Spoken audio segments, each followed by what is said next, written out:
My boyfriend took his childhood sweetheart on a joyride, got into a car accident, and ended up in the hospital. I quit my job against my family's wishes, took care of him at the hospital, and paid all his medical bills. After he recovered, his childhood sweetheart said, "He's just pretending like this to trap you for life," and he left me without a second thought. Back to the day he took his childhood sweetheart on that joyride and crashed. I stood by smiling as I watched the accident scene, my phone on silent. This time, let the scumbag and his mistress fend for themselves. Have you ever had that feeling, where in a certain moment, you're standing somewhere, nothing's happening, but it feels like someone smacked the back of your head hard, and you snap awake all at once? That's exactly how I feel right now. The screech of brakes could pierce your eardrums, tires leaving a black streak on the asphalt, the stench of burnt rubber flooding your nostrils. I stood by the roadside, holding 2 iced Americanos I'd just bought, the plastic cups covered in condensation, slippery, like I couldn't hold on. Everything before me seemed to have been pressed on a slow-motion button. Zhao Mingyuan had one hand on the steering wheel, while the other reached over to fix Suwon's hair in the passenger seat. Her hair was tousled by the wind, and she laughed as she leaned into his shoulder. Their heads drew close together. Unexpectedly dazzling to the eye, a black sedan on the opposite lane lost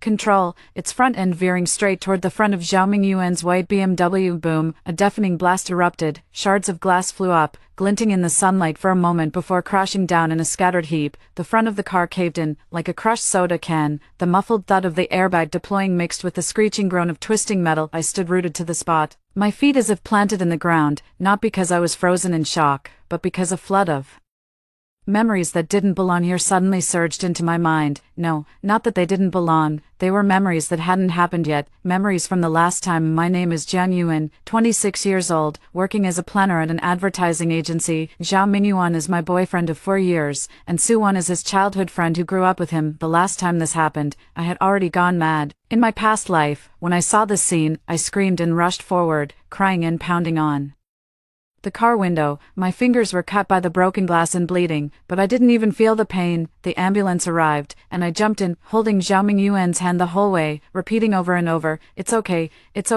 I'm here with you." And then Zhao Mingyuan suffered a fractured right leg and cuts and bruises on his face, while Suwon had a concussion and 3 broken ribs. I quit my job, and despite everyone in my family opposing it, I stayed by the hospital bed 24/7. My mother scolded me over the phone, saying that if I dared to quit my job to take care of that man, I shouldn't even think about coming back home. I didn't listen. My company's boss called to advise me, saying the project was at a critical stage and I should think carefully. I didn't listen either. I paid $180,000 from my savings and borrowed another $50,000 from my best friend. Every day, I wiped him down, fed him, and took care of his bathroom needs. My back was so sore I could barely straighten up. His mother came to the hospital twice, each time staying less than half an hour. Before leaving, she would say, "Take good care of Mingyuan, he's never suffered like this since childhood." Suwon had no one to look after her, so I had to set aside energy to bring her meals and help with her payments. At that time, I lost 2 full sizes, my eyes were sunken, my face sallow, and I looked 5 years older. The day Zhao Mingyuan was discharged from the hospital, Suwon stood at the ward door in her hospital gown, still bearing injuries on her face, and said in a weak, fragile tone, "Mingyuan, isn't she just pretending like this to tie you down for life?" Zhao Mingyuan turned on his wheelchair and looked at me, not with gratitude or guilt, but with annoyance. He said, "Jian Yuan, let's break up, that's it. For years of feelings, 230,000 yuan in medical bills, a girl betting everything she had, only to get back a we're not right for each other, and I'll pay you back later." The money wasn't repaid. When I asked him for it, he blocked me. My best friend, out of anger for me, went to his company to cause a scene, and he called the police, claiming harassment. After that, he went public with his relationship with Suwon, posting all over his moments. Suwon shared a photo of the 2 of them with the caption, "After all the twists and turns, it's still you," and Zhao Mingyuan replied with a heart emoji. It took me a full 2 years to crawl out of that period of my life, and now, none of this has happened yet. I stand by the roadside, looking at the 2 cars crashed into each other, watching the crowd grow, seeing someone pull out a phone to call an ambulance, water droplets slide down the side of my iced Americano cup, dripping onto the back of my hand, cool to the touch. I looked down at the coffee in my hand, then up at the accident scene, and suddenly I laughed, not a bitter laugh, but one that came from genuine amusement, so amusing that I wanted to crouch down, hold my stomach, and laugh out loud. My phone rang. I pulled it out. Zhao Mingyuan's mother. The name Zhao's mom lit up on the screen, the ringtone piercing. The last time I answered this call, I was crying, telling him about the car accident, and then he rushed to the hospital like a madman. I stared at the screen, my thumb hovering over answer for half a second, then I pressed the volume button and silenced it. The screen lit up and dimmed. Then lit up and dimmed again. I flipped the phone over, screen facing down, and tucked it back into my pocket. The ambulance arrived quickly. In about 5 or 6 minutes, the paramedics pried open the deformed car door and lifted Zhao Mingyuan and Suwan out. Zhao Mingyuan's forehead was covered in blood, but he was still conscious, shouting Suwan's name. Suwan had already passed out, her face as pale as paper. A paramedic looked up and shouted, "Family. Is there any family member present?" Someone next to me pointed at me, seeming to indicate that I had arrived with the man. The paramedic looked over at me and asked, "Are you family?" I shook my head and replied calmly, "No, I was just passing by to get coffee." The paramedic didn't ask any further. They loaded the person into the ambulance, turned on the siren, and drove off. The crowd began to disperse. Some were still recording videos on their phones, while others whispered among themselves. I tossed my empty coffee cup into the trash bin and dusted off my hands. Last time I jumped onto that ambulance, this time I wouldn't even step foot inside the hospital. I turned and walked toward the subway station, pulling out my phone halfway there. Zhao Mingyuan's mom had called 7 times, Zhao Mingyuan's dad 3 times, and Suwan's mom twice. I didn't answer a single one, and casually posted on my Moments. The picture was of a blooming tree by the roadside I'd taken while buying coffee earlier, with the caption, "Summer's almost here. The flowers are all in bloom." After posting, I called my mom. "Mom, I'm coming home for dinner." My mom paused on the other end of the line. "All right, what do you want to eat?" "Braised pork belly. Haven't had it in a long time." "Didn't you say you were on a diet and not eating meat?" "I'm not picking it up anymore." I smiled. Suddenly, I feel it's more important to be kind to myself. After hanging up, Zhao Mingyuan's mother called again. This time, I answered. "Yuan, you finally picked up. Do you know Mingyuan was in a car accident? We're at the Central Hospital. Get over here now." Her voice was urgent and shrill, exactly the same as in the previous life. I held the phone a little farther from my ear, waiting until she finished shouting before I slowly spoke. "Auntie, sorry, I can't make it. You handle it yourselves." There was 3 seconds of silence on the other end of the line. "What did you say?" I said I can't make it. My tone was as gentle as if I were speaking to a client. "By the way, Auntie, Mingyuan and Suwan were in the accident together. You should discuss it with the Su family. There's no point in coming to me." "How can you say that? You're his girlfriend." "Not for much longer." I hung up the phone, then opened my contacts and, one by one, blocked Zhao Mingyuan's mom, his dad, Suwan, and everyone associated with them. After doing all that, I shoved my phone back into my pocket and took a deep breath. The air carried the scent of summer, mingled with the aroma of cumin wafting from a roadside barbecue stall. The sky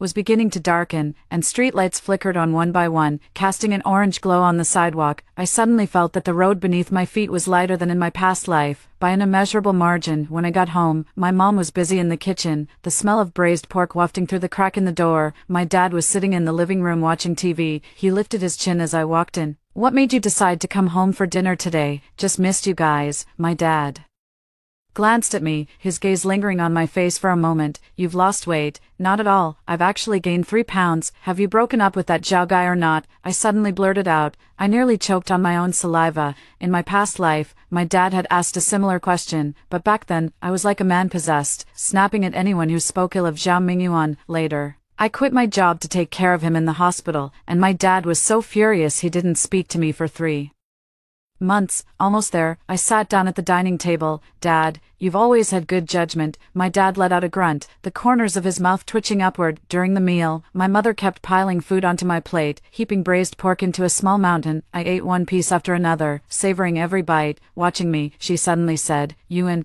is something bothering you?" "Not at all. You only eat this much when you're in a really good mood." I froze for a moment, then laughed. My mom really was a teacher through and through. Nothing could escape her. Something good did happen. I picked up a piece of braised pork and stuffed it into my mouth. Something really good. After dinner, I helped my mom wash the dishes. The water rushed over the plates and bowls, foam sliding between my fingers. My mom wiped the counter beside me and suddenly said, "No matter what happens, don't sell yourself short." I kept my head down, washing the dishes, my nose stinging a little. "Why Hadn't I listened to those words in my past life? Don't sell yourself short, such a simple truth, yet it took me 230,000 yuan and 2 years of my youth to finally learn it. Lying on my bed in my room at night, I stared blankly at the ceiling. My phone had already cleared all unread messages. I tapped on Zhao Mingyuan's WeChat profile picture and scrolled through his previous moments. 3 days ago, he posted a photo with Suwon at a trendy restaurant, captioned "Happy Reunion with an Old Friend." And Suwon commented, "Let's do it again next time," to which he replied, "Anytime." 7 days ago, he posted a KTV group photo with Suwon leaning on his shoulder, flashing a peace sign. Half a month ago, he posted a picture of picking Suwon up at the airport, captioned "Finally willing to come back." I had seen every single one of these in my past life. Every time, I told myself, they're just close, they grew up together. It's normal. Every time, it made me uncomfortable, but I held it in. Looking back now, I suddenly feel like I wasn't stupid, I was blind. This isn't some innocent childhood friendship, it's two people teaming up to make a fool out of me. I deleted Zhao Mingyuan from WeChat, unfollowed him and Suwon on Weibo, and casually removed the snide comments Suwon had left under my posts. Suwon is quite something. On the surface, she's polite and courteous, but behind the scenes, she finds ways to make me feel sick under every single one of my Weibo posts. When I posted a photo of working late, she commented, "Girls shouldn't push themselves too hard, men don't like that." When I posted a picture with Zhao Mingyuan, she commented, "Mingyuan used to hate having his photo taken. I guess a girlfriend really makes a difference." Every comment came with a hand over mouth laughing emoji. I used to think she was just straightforward, but now I get it. This is what they call master level T artistry. The next morning, I was woken up by a knock on the door. My mom answered it, and Zhao Mingyuan's mother's voice came from the living room, urgent and loud. "In-laws, is Yuan home? I have something urgent to talk to him about." I stayed in bed, pulling the covers up over my head. "Yuan is still sleeping. You can tell me whatever it is." My mom's voice was neither warm nor cold. "Oh, what time is it now?" "And she's still sleeping. Mingyuan is lying in the hospital, and she can sleep." Yesterday, I called to ask her to come to the hospital, but she didn't. Tell me, is that appropriate? My mom didn't respond. Don't get me wrong, in-laws, Yuan usually seems like a sensible girl, but why does she drop the ball at a critical moment? Mingyuan's been through such a big incident, and she hasn't even gone to the hospital. How terrible will that sound if it gets out? I threw off the covers, walked barefoot to the living room door, and leaned against the doorframe. Zhao Mingyuan's mother was dressed in a full set of designer sportswear with an LV bag in hand, her face a mix of anxiety and a hint of entitlement. When she saw me, her eyes lit up. "Yuan, you're finally up. Come on, hurry up and change. Let's go to the hospital." Mingyuan broke his leg and needs surgery. The doctor said a family member has to sign the consent form. His dad is away on a business trip and can't make it back, and Suwon's mom isn't in town either. "You sign it first," I yawned, still leaning against the doorframe without moving. "Auntie, what's my relationship with Mingyuan? I'm not family, so it's not up to me to sign anything." "You're his girlfriend." "Oh," I smiled. "Then when he and Suwon had the car accident, why was Suwon sitting in the passenger seat? Your son was driving another woman around for fun and got into an accident, then asked his girlfriend to sign the papers. Do you think that's appropriate?" Zhao Mingyuan's mother's expression changed. "Yuan, you've been with Mingyuan for so many years, why are you making a fuss about this now? Suwon grew up with Mingyuan since childhood. If you're jealous over something like this, you're being too petty." "Auntie, I'm not jealous, I've just come to my senses. Whatever happens between your son and Suwon has nothing to do with me from now on. Whether he's hospitalized or needs surgery, you'll have to figure it out yourself. I've broken up with him." Zhao Mingyuan's mother stood frozen in place, her lips trembling slightly before she turned to my mother. "Dear in-laws, just look at what your daughter is saying." My mother set down her teacup, looked up at her, and said with a very serious expression, "Sound advice." Zhao Mingyuan's mother, pale with anger, grabbed her bag and turned to leave, her high heels thudding loudly against the floor. The moment the door closed, my mother glanced at me and said, "Breakfast is in the pot, and the soy milk is still warm." I walked over and hugged my mother, holding her especially tight. During breakfast, my phone rang again, an unfamiliar number. I picked up, and a male voice came through. "Is this MS?" "Jian Yuan, I'm calling from the surgery department of the central hospital. Zhao Mingyuan's surgery requires a family member's signature. Sorry, I have no relationship with Mr. Zhao Mingyuan. Please don't call again." I hung up and added this number to the blacklist. Then I opened my laptop and logged into my company email. Last time, I quit my job to take care of Zhao Mingyuan, and later, I couldn't go back. This time, not only will I not resign, but I will also secure the proposal I lost. By noon, there were over a dozen unread messages on my phone, from Zhao Mingyuan's cousin, Suwon's best friend, and mutual friends, all saying more or less the same thing: Zhao Mingyuan is hospitalized, and you won't even go see him. Zhang Yuan, that's not right. Even if you've broken up, you should at least talk it out face to face. I replied with just 4 words, none of your damn business, and then left all the group chats. At 3 in the afternoon, I received a somewhat unexpected call. It was from Suwon. I hadn't saved her number, but the moment she spoke her first words, I recognized her. Suwon's voice has a very distinctive quality, soft and syrupy, as if she's speaking with a piece of candy in her mouth. Sister Yuan, it's me, Suwon. Yeah, Sister Yuan, what's going on between you and Mingyuan? His mother came to the hospital this morning, really angry, and said some unpleasant things. I'm afraid you might misunderstand. I leaned back in my seat, switching my phone to the other hand without saying a word. After a few seconds of silence, Suwon continued, Yuan, are you upset because Mingyuan drove me around? Actually, I was feeling down that day, and he took me out for a ride to clear my head. There's really nothing between us. Please don't overthink it. Mingyuan has always had you in his heart. He's always telling me how wonderful you are. I almost laughed out loud. In my past life, Suwon used the same tactic after the car accident, while I was in the hospital taking care of Zhao Mingyuan. She was lying in the bed next door. Every time I brought her meals, she would hold my hand and say, Yuan, you're so kind. Mingyuan and I are really just friends. Once I'm discharged, I'll definitely help you two get together. Back then, I was so moved, thinking she was such a thoughtful girl. Later, when she went public with Zhao Mingyuan, I finally realized that wasn't thoughtfulness.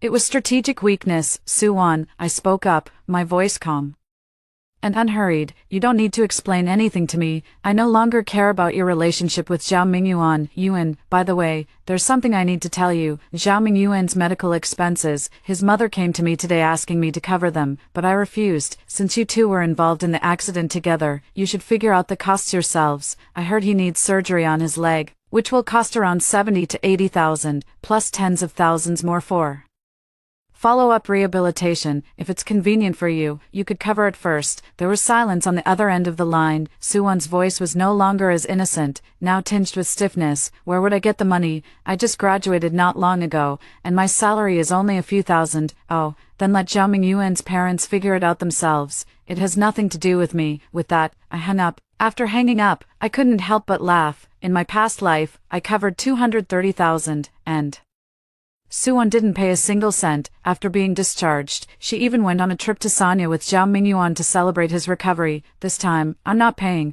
and suddenly she knows to say, where would I get the money? Quite interesting. In the evening, my boss called and said I would be the main presenter for next Wednesday's proposal meeting. I held the phone, my voice particularly firm. Mr. Zhou, rest assured, I will secure this project. After hanging up, I continued drafting the proposal until 1 in the morning. I looked up and caught sight of the moon outside the window, round and bright, hanging among the branches of an old locust tree. It reminded me of those nights in the hospital in my past life. The ward's lights were on 24 hours a day, their stark white glow keeping me awake. When Zhao Mingyuan cried out in pain in the middle of the night, I had to get up and call the nurse. When he couldn't sleep, I had to keep him company and chat. When I was so drowsy my eyelids drooped, I would doze off sitting in a chair, only to wake up with a backache so bad I couldn't straighten up. What was the moon like on those nights? I don't remember. The curtains in the ward were always tightly drawn. I never even noticed what was outside the window. Looking back now, I realize I had lost my moon for a full 2 years. Not this time around. The proposal meeting on Wednesday went very smoothly. When I presented the plan, I spoke at a moderate pace with clear logic, and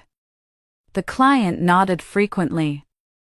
Mr. Zhou's eyes lit up as he listened. After the meeting, the client's lead shook my hand and said, Ms. Zhang's plan is very thoughtful. I think we won't have much trouble. As I walked out of the meeting room, Director Zhou patted me on the shoulder. Yuan, you are in great form today. Once we secure this project, the year-end promotion slot is yours. Stepping out of the office building, the sunlight hit me square in the face. Warm and enveloping, I stood at the entrance and took a deep breath. The air carried the scent of exhaust fumes, the aroma of coffee beans, and the smell of earth. Everything felt vivid and alive. My phone buzzed. A text from an unfamiliar number. Yuan, it's Mingyuan. My surgery is done, and my leg was saved. My mom told me what you said. I want to talk to you face to face. Is there some misunderstanding between us? After reading it, I deleted the message and blocked the number. There was no misunderstanding. There never was. Everything from last time was Crystal clear, Zhao Mingyuan wasn't unaware of how much I had given, he just didn't care, and Suwon's actions were no innocent mistake. Every step she took was calculated with precision. This time, I'm not holding back. When you owed me nothing, I was easygoing, but now that you owe me,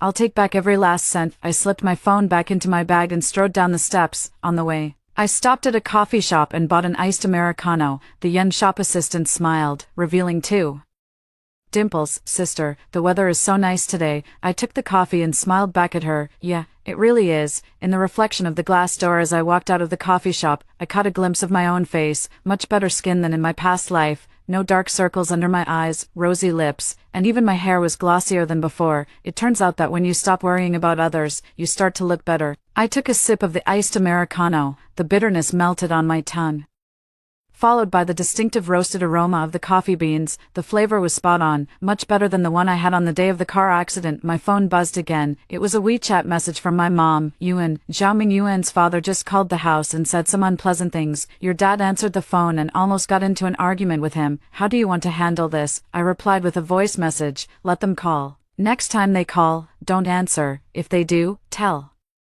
them I'll report them for harassment if they keep bothering me. After a moment's thought, I added, oh, and Mom, I got a raise this month, this weekend. I'll treat you and Dad to a seafood buffet. My mom replied instantly, her voice laced with laughter. How much of a raise? Not confirmed yet, but if this project goes through, it'll be a good amount. All right, then I'll clear my schedule with your dad this weekend. I smiled and tucked my phone back into my bag. The subway station was bustling with people. The platform was packed during rush hour. I stood behind the yellow line waiting for the train, and beside me, a girl was on the phone, arguing anxiously with her boyfriend. It suddenly reminded me of the last time Zhao Mingyuan and I had a fight. It was a week before my car accident in my past life. He had stood me up at the last minute to pick up Suwon at the airport. When I called to ask where he was, he snapped, "Why do you have to ask so much?" I was so upset I cried. But the next day, I still took the initiative to text him an apology. Looking back now, my standards back then must have been buried 6 feet under. The wind from the incoming train swept through, carrying the smell of metal and dust from the tunnel. The doors opened, the crowd surged, and I was swept into the car, finding a spot in the corner to stand. The window glass reflected my face, layered with countless unfamiliar faces behind me. I stared at my reflection for a few seconds, then suddenly raised my hand and gave my own silhouette a thumbs up. A kid nearby saw me and mimicked the gesture, giving me a thumbs up in return. I winked at him, and the little guy broke into a grin. This feeling is wonderful, the feeling of being alive, the feeling of living for myself. This is Zhao Mingyuan and Suwon's story. I'm done with it. Let them do whatever they want, be together or not. It has nothing to do with me. I only need to do one thing, piece by piece, bring back the Jiang Yu and I.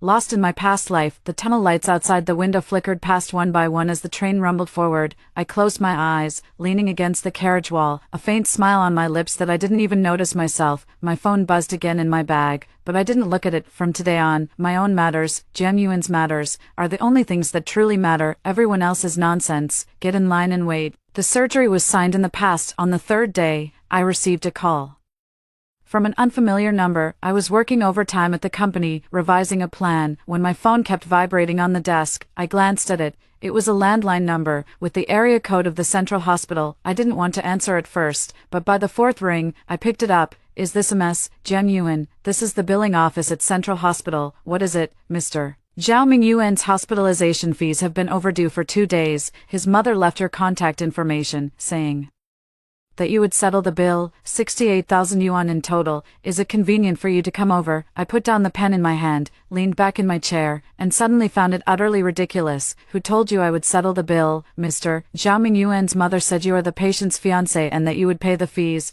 I am not his fiancé. My tone was very calm. I have nothing to do with him. For the fees, please contact the patient himself or his immediate family. Don't call me again. After hanging up, I blocked that number too, but it wasn't over. The next day at noon, while I was getting water in the break room, my phone rang again. This time it was Zhao Mingyuan's cousin, Liu. I had met her a few times in my past life, and our relationship was neither close nor distant. In my previous life, when I was taking care of Zhao Mingyuan in the hospital, she came to visit once. She stood at the hospital room door, cracked open 2 sunflower seeds, and left, saying to me, Before she went, "You've worked hard, Yuan, what's wrong with you?" Lu Yu's voice carried obvious dissatisfaction. "Mingyuan is in this state, and you can't even come to the hospital. My aunt is going crazy, staying at the hospital every day. You're too heartless." "Oh, what oh, you and Mingyuan were together for 4 years, and now he's lying in a hospital bed unable to move, and you won't even go see him even if you've broken up. You should at least say it to his face." I placed my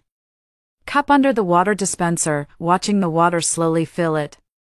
"Sister Lu Yu, let me ask you a question. When Zhao Mingyuan took Suwan for a drive, why didn't you go ask him? After being with me for 4 years, why was another woman sitting in the passenger seat?" Lu Yu paused for a moment on the other end. "How can that be the same? Suwan grew up with him since they were kids. The two of them are perfectly innocent." "Innocent?" I let out a laugh. "Then let the perfectly innocent Suwan pay the medical bills. Why are you coming to me?" I hung up. Then came Suwan's best friend, then Zhao Mingyuan's colleague from his company, and then a man who claimed to be Zhao Mingyuan's close friend, calling to curse me for kicking someone when they're down, refusing to help, and being cold-hearted. I blocked them one by one and later simply set my phone to reject all unknown calls, but what I didn't expect was that they actually tracked me down to my company around 4 p.m. that day. I was in the meeting room going over the project details with Boss Joe when the front desk girl knocked and came in, looking a bit troubled. "Sister Jiang, someone is looking for you at the entrance, she says she's your boyfriend's mother, and it's urgent." Boss Joe glanced at me. I took a deep breath and closed my laptop. "Boss Joe, give me 5 minutes." As I walked out of the meeting room, I saw Zhao Mingyuan's mother standing by the company's front desk, and Suwan's mother was there too. The two stood on either side, like a pair of door gods. Zhao Mingyuan's mother wore a dark green silk blouse, her hair meticulously pinned up, her expression like she was here to collect a debt. Suwan's mother was shorter and plumper, her eyes red, as if she had just been crying. The front desk girl, unsure whether to stand or sit, visibly relaxed when she saw me come out. "Yuan," Zhao Mingyuan's mother rushed over as soon as she saw me. "You're finally out. Let me tell you, the hospital is pressing us. Mingyuan's surgery can't be delayed any longer. Go ahead and pay the fees first. We'll have Mingyuan pay you back later." Several colleagues at the nearby workstations looked up. I didn't move, just stood in the hallway, my voice neither loud nor low. "Auntie, I made it very clear last time. I've broken up with Zhao Mingyuan. His matters have nothing to do with me. How can you be so heartless, child?" Zhao Mingyuan's mother raised her voice. "Mingyuan was so good to you for years. What did he ever do wrong to you? Now that he's in trouble, you just wash your hands of it. What did he ever do wrong to me?" I repeated those 4 words, then suddenly laughed. "Auntie, let me ask you, was it right of him to take Suwan for a joyride and get into a car accident?" Suwan's mother spoke up then, her voice choked with tears. "Xiaojiang, you can't say that. Wanwan and Mingyuan grew up together. They just have a close relationship. Throwing a tantrum over something so trivial is really immature." Wanwan is still lying in the hospital with a concussion, dizzy and nauseous every day, and she hasn't said a word. She had it coming. Those 4 words silenced the entire office. Suwan's mother froze, her mouth hanging open, her expression as if she had been slapped. Zhao Mingyuan's mother was also stunned. I took half a step forward, looking at the two of them, my voice low but every word crystal clear. Suwan knew full well that Zhao Mingyuan had a girlfriend, yet she clung to him every day. Does that count as a good relationship? Zhao Mingyuan knew he had a girlfriend, yet he still drove another woman out for a joyride. Does that count as being faithful to me? The two of them getting into a car accident was their own doing. What does it have to do with me? Zhao Mingyuan's mother's face turned pale. "And, Auntie, you say I'm heartless." I pulled out my phone from my pocket, opened the Notes app, and scrolled to a record. "In the past life, no, before, when Zhao Mingyuan said he was short on cash and couldn't pay rent, I transferred him 20,000. For his birthday, he said he wanted to treat friends to dinner. I transferred him 5,000. He said he wanted a new phone. I bought him one for 8,600. He went into a business partnership with a friend and lost money. I covered a 30,000 hole for him. All that adds up to over 60,000. I never mentioned it to you, did I?" Zhao Mingyuan's mother's lips moved, but no words came out. "He was good to me." I let out a small laugh. "Auntie, tell me, where was he good to me?" "Good in that every time we argued, he went to Suwan to vent. Good in that when I prepared a surprise for his birthday, he complained I was interrupting his drinking with friends. Good in that when I had a fever of 38 degrees, he left me to celebrate Suwan's birthday." The entire office fell silent, leaving only the hum of the air conditioner. My colleagues' gazes all landed squarely on Zhao Mingyuan's mother. "I'll say this right now." I put away my phone and straightened up. "Zhao Mingyuan And I, Jang Yuan, have had nothing to do with each other since the day of the car accident. His medical bills, his surgery, and everything that happens to him from now on have nothing to do with me. If you come to my company again, I'll call the police. Zhao Mingyuan's mother's face turned from pale to white, and then from white to red. Suwan's mother grew anxious on the side. How can you be like this, Wan? Your daughter's business has even less to do with me, I interrupted her.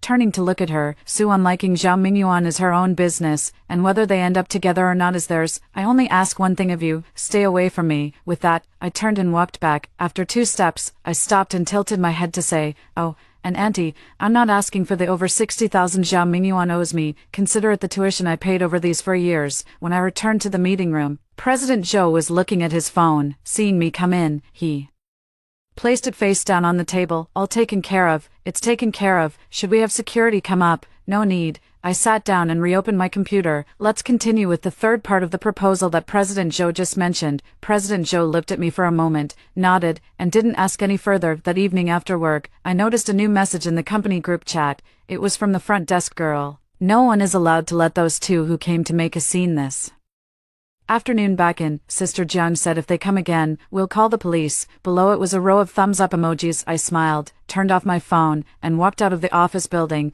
It was already dark outside, the street lights were on, and the air carried the humid warmth of early summer. I stood at the entrance and took a deep breath, feeling that what filled my lungs wasn't just air, but an indescribable sense of relief. In my past life, they had me completely under their thumb. Zhao Mingyuan's mother would call, and I'd run myself ragged. Suwan's mom would say, Xiaojiang, you've worked so hard, and I'd feel my efforts were recognized. Looking back now, that wasn't recognition, it was using me as free labor. I walked along the road toward the subway station, stopping at a bubble tea shop to buy a cup of pearl milk tea. While waiting for my tea, my phone buzzed again. I looked down and saw a WeChat message from my best friend, Zhou Nian, and in, I heard Zhao Mingyuan's mom went to your company to cause trouble. I replied, yeah, I'm going back. Zhou Nian instantly replied with an exclamation mark, then called me on voice. You finally stood your ground. Her voice was both excited and thrilled. Oh my god, do you have any idea how suffocated I felt watching you with Zhao Mingyuan back then? I'd badmouth him, and you'd get mad at me. Now you've finally come to your senses. I was stupid back then. No,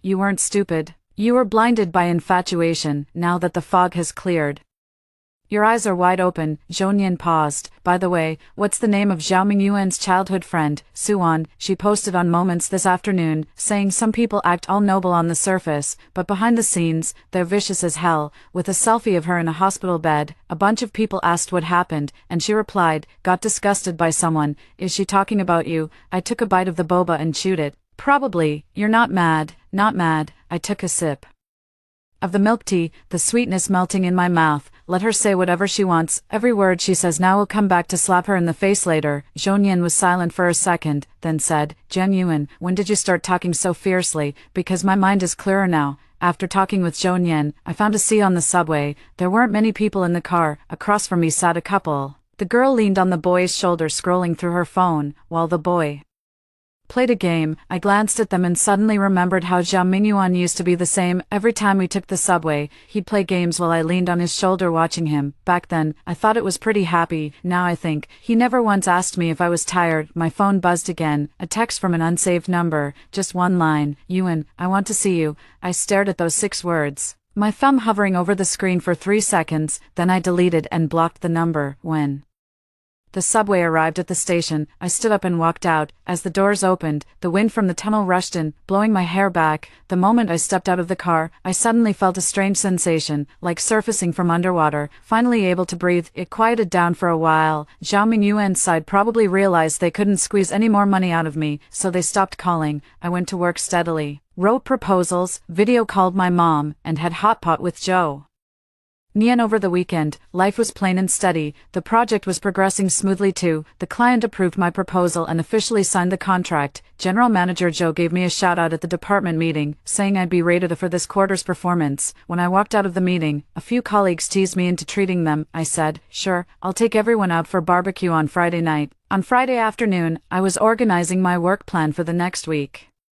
When my phone rang, it was Suwon. I stared at the number on the screen for a few seconds before finally answering. Yuan. Suwon's voice was weaker than last time, laced with obvious sobbing. Mingyuan had a post-op infection. The doctor says he needs a second surgery. His dad's money is all gone, and I really can't scrape together anymore. Could you lend us a little? I switched the phone to my left hand and drew a circle on the paper with the pen in my right. How much? The doctor says the second surgery and follow-up treatment will probably cost another 120,000 to 130,000. Suwon's voice grew quieter. Yuan, I know you have misunderstandings about us, but we really have no choice now. Mingyuan is burning with fever, mumbling your name in a daze. He has you in his heart. He truly knows he was wrong. I put down my pen and leaned back in my chair. Suwon, let me ask you a question. Go ahead. Since you care about him so much, why don't you ask your parents for money? Why don't you borrow from your friends? Why do you have to come to me?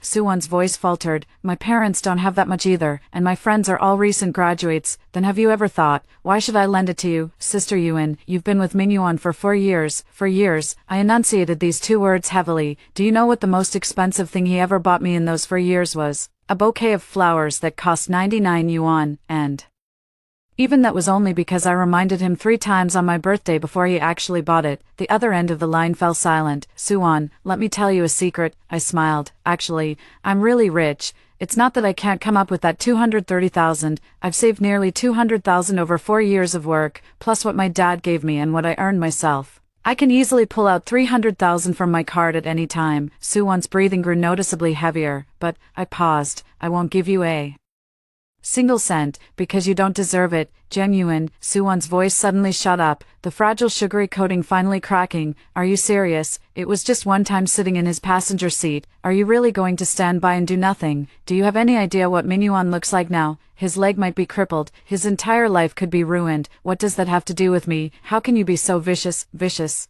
I let out a laugh. Suwon, put your hand on your heart. Have you ever paid a single cent for Zhao Mingyuan's medical bills? Have you spent a single day in the hospital taking care of him when he had a post-surgery infection? What were you doing? You were posting a selfie on your moments with the caption, "Everything will be okay," and a bunch of people praised you for being strong. How dare you call me vicious? Suwon's breathing grew rapid. And don't you dare say I stood by and watched someone die. He's no relation of mine, and I have no obligation to save him. If you want to save him, do it yourself. Don't use my money to buy yourself favors. I paused, then added, oh, and pass along a message to Zhao Mingyuan for me. Tell him Jiang Yuan wishes him a speedy recovery. When he's better, remember to return that 99 yuan bouquet to me. I'll put it in a vase and enjoy it for a couple more days. With that, I hung up the phone and blocked Suwon's number as well. Standing by the window, I watched the sky outside gradually darken, from orange-red to deep blue, as lights flickered on one by one in the distant high-rises.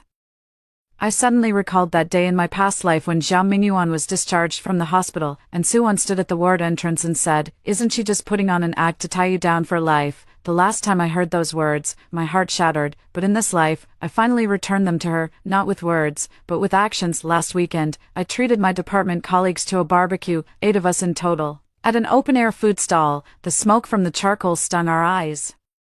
The aroma of grilled skewers mingled with the smell of cumin and chili powder, and beer bottles clinked together with a cheerful clatter. Everyone had a great time, chatting about projects, gossiping, and sharing stories about the weirdest clients they'd encountered. My colleague Xiaochen, after just 2 beers, started talking non-stop. He patted me on the shoulder and said, "Sister Jiang, the other day when you put those 2 aunties in their place at the office, I was standing nearby and almost applauded you. So satisfying." Another colleague chimed in, Yeah, Yuan usually seems so gentle, but who knew she could be so tough?" I smiled, picked up a skewer of grilled pork belly, and took a bite. People bully the weak. I used to be too easygoing, and now I set down the skewer and wiped my mouth. Now, if anyone wants to bully me, they'll have to think twice about whether they're tough enough. The table of people laughed and clinked glasses again. Halfway through the meal, my phone buzzed. It was my mom calling. I walked to a quiet spot and answered. Her voice carried a hint of hesitation. "Yuan, Zhao Mingyuan's father called again today, said his condition isn't good. The infection after the second surgery hasn't been controlled, and now he's been transferred to the ICU." His father's tone was much softer than last time. "He said he wants to ask for your help,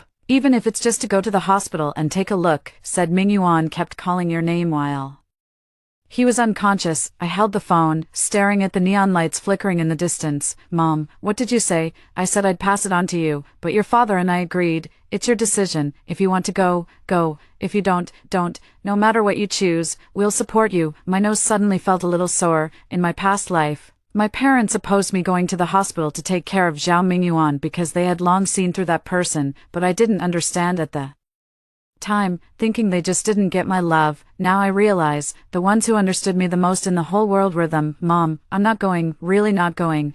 He called my name not because he missed me, but because he knew I'd be the only one to soften. If I went, I'd just be repeating the same mistake. My mom was silent for 2 seconds, then said, fine, I'll talk to his dad tomorrow and tell them not to call anymore. If they keep harassing us, we'll call the police. Have you eating now, having dinner with colleagues, then eat more. Don't just keep talking. I know. After hanging up, I went back to the table. My colleagues were discussing the work schedule for next week. I sat down, picked up a roasted corn cob, and began nibbling on it slowly. The corn was a bit burnt, but very sweet, and every bite was filled with the aroma of charcoal. Zhonyan sent me a WeChat message. It was a screenshot. The screenshot showed Suwon's latest moments post, a photo of Zhao Mingyuan lying in a hospital bed, captioned, only in the hardest times can you see who truly cares. Those who claim to love you run faster than anyone. Below it, a bunch of comments, some asking about his condition, some offering comfort, and some cursing certain people. Suwon replied to everyone in the comments, it's okay, having me by his side is enough. Zhonyan sent another message. Is she trying to build a deeply devoted persona? If she were truly devoted, why wouldn't she put her money where her mouth is? I replied with a shrugging emoji. Zhonyan, you're just letting it go. She's being so passive-aggressive with you, and you're not fighting back. I thought for a moment and typed a line. No need. I won't fight her. She's digging her own grave, and sooner or later, she'll fall into it. After posting, I flipped my phone face down on the table and continued eating barbecue. The night breeze blew in, carrying the humid summer heat and the smoky aroma of the food stall. I sat among a group of colleagues, listening to them chat and joke, occasionally chiming in with a word or two, laughing until my eyes crinkled. This feeling was so good. The feeling of not having to shoulder everything alone was so good. By the time I got home, it was already past 11 p.m. I washed up, lay down on the bed, and stared blankly at the ceiling. A few more texts from unknown numbers had popped up on my phone. I didn't read them, just deleted them outright. Opening Weibo, I noticed that Suwon's alt account had followed me. The account was named Evening Breeze Gently Blows, with a white gardenia flower as its profile picture. In my past life, I already knew this account was hers, because once, she accidentally used it to comment on my Weibo post, and though she deleted it instantly,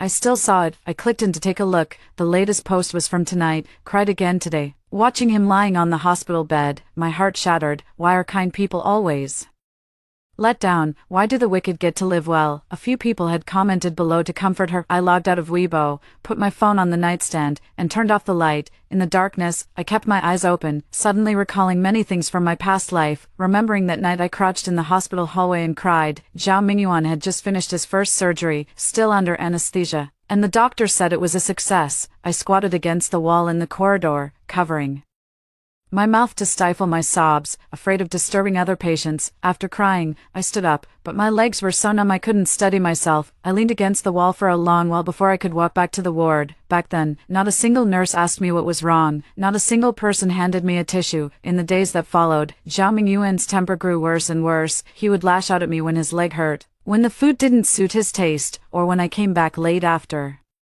paying the bills. Suwon, lying on the bed next to him, would softly say, Mingyuan, don't be like this, Sister Yuan has it hard too, and he would stop arguing. At the time, I thought Suwon was speaking up for me, but now that I think about it, was she really helping me? She was telling Zhao Mingyuan in the gentlest way possible, see, I'm the sensible one. I pulled the blanket up higher and turned over. Moonlight streamed in through the window, spreading a faint layer of white across the floor. I gazed at that patch of moonlight and slowly closed my eyes.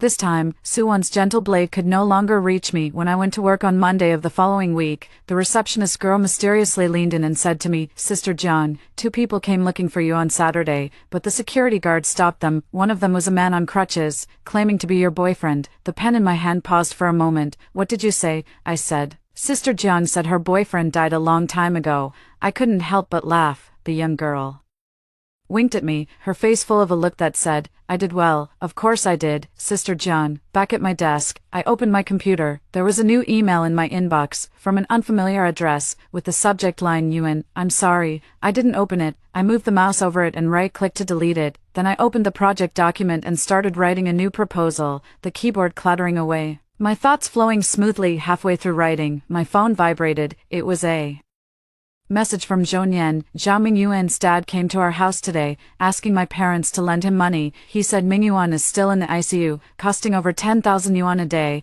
and their family can barely hold on. My dad didn't lend it. I replied, "What did your parents say, Zhonyan?" My mom said, "Your son took another woman out for fun and ended up in an accident. Why should my daughter's friend pay for that? Are you knocking on the wrong door?" Zhao Mingyuan's dad's face went green, and he turned and left. "My mom is so awesome." I sent a thumbs up. Zhonyan sent another message. "Oh, by the way, Suwon posted on Moments again yesterday, this time saying, 'Thank you to everyone who stayed by my side during my hardest times. I'll remember your kindness for the rest of my life.'" The photo attached was her with a guy in a hospital hallway. Do you have any idea who that guy is? Who? Zhao Mingyuan's cousin. Goes by Zhao Minghui. I heard he came from out of town to help out.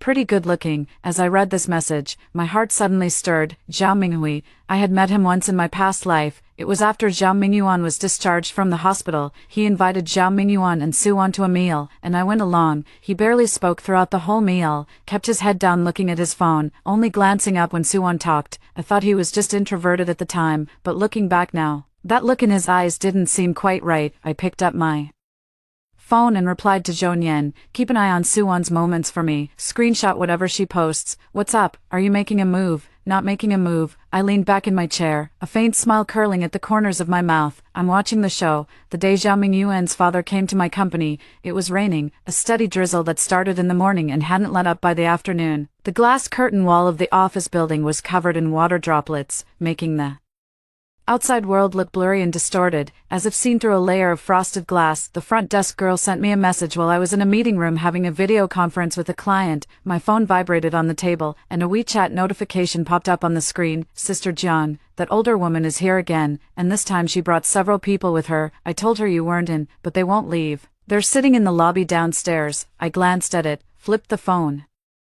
over, and continued discussing the plan with the client. The meeting lasted an hour and a half. When it ended, I closed my laptop, stood up, and stretched, only then remembering that there were still people waiting downstairs. I walked to the window and looked down, through the rain and mist. I couldn't make out the lobby clearly, but I could see a gray commercial van parked at the entrance, with fine splashes of water rising from its roof. I picked up my phone and glanced at it. The front desk girl had sent several more messages. "Sister John, they're still here." The security guard went over to persuade them, "But they won't leave. That man with the crutch is here too, the one who said he was your boyfriend last time. He's got a cast on his leg and was pushed in on a wheelchair." "Sister John, what should we do? Do you want me to take you out through the back door?" I replied with one line, "No need, I'm coming down." As the elevator descended from the 23rd floor, I watched the floor numbers tick down one by one, feeling an unusual calm. The last time I faced a situation like this, I would have panicked, been afraid, and wondered if I had truly done something wrong, but not anymore. It's not because I've become stronger, but because I've finally understood the simplest truth: when you haven't done anything wrong, there's no need to fear anyone. The elevator doors opened.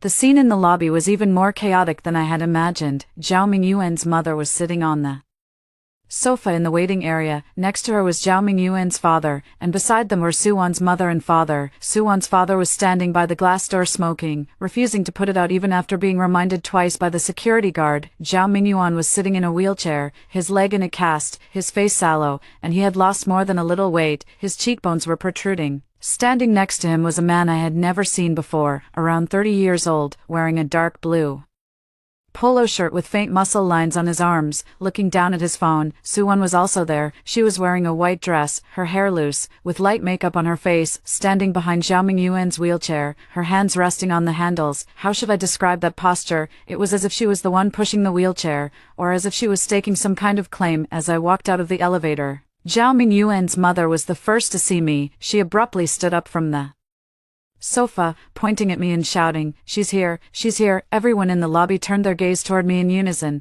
The front desk girl stood behind the reception desk, looking at me nervously, while two security guards stood nearby with their hands on the walkie-talkies at their waists. I walked over, neither too fast nor too slow, my high heels clicking against the marble floor, the sound echoing through the hall. "Zhang Yuan." Zhao Mingyuan's father spoke first, a man in his 50s, not Tall, with a large belly and sagging jowls, clearly the physique of someone who spends years drinking at social engagements. I had seen him many times in my past life, and every time we met, he barely acknowledged me, at most nodding as a greeting. What exactly do you want? Mingyuan is like this, and you won't even spare him a glance. Do you have any conscience? I stopped 3 steps away from them. Uncle, is there something you need from me at my company today? Something, you're asking me.